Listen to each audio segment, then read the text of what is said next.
नमस्कार, मी विनय कंक. आपण पाहताय सांगली जिल्ह्याचे नंबर 1 न्यूज चॅनल. सडेतोड आणि पारदर्शक बालाजी न्यूज. पाहणार आहोत सांगली जिल्ह्यातील सर्व बित्तम बातम्या. सर्वात आधी पाहूयात हेडलाईन्स. सांगली शिवसेनेच्या मागे उभी राहिली असती तर भगव्याची सत्ता आली असती. महाराष्ट्राने कधीही एक हाती भगवा फडकावला नाही. उद्धव ठाकरे यांची सांगलीच्या सभेत खंत.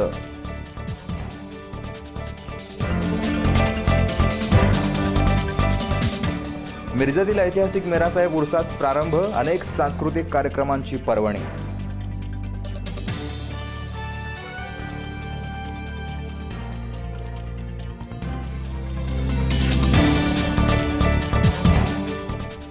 सांगली बस स्थानकात शहरी बसला मोठी आग. प्रवाशाच्या खोडसाळपणामुळे घडला प्रकार, तर एसटी कर्मचाऱ्यांच्या तत्परतेमुळे मोठा अनर्थ टळला.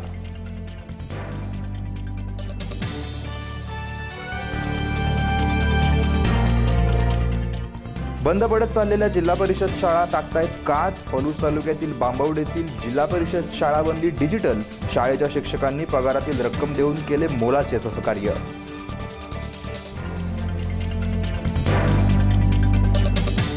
आणि महाराष्ट्रात सैराटची सुसाट घोडदौड. सांगलीत प्रेक्षकांनी धरला सिनेमागृहातच झिंगाट गाण्यावर ठेका.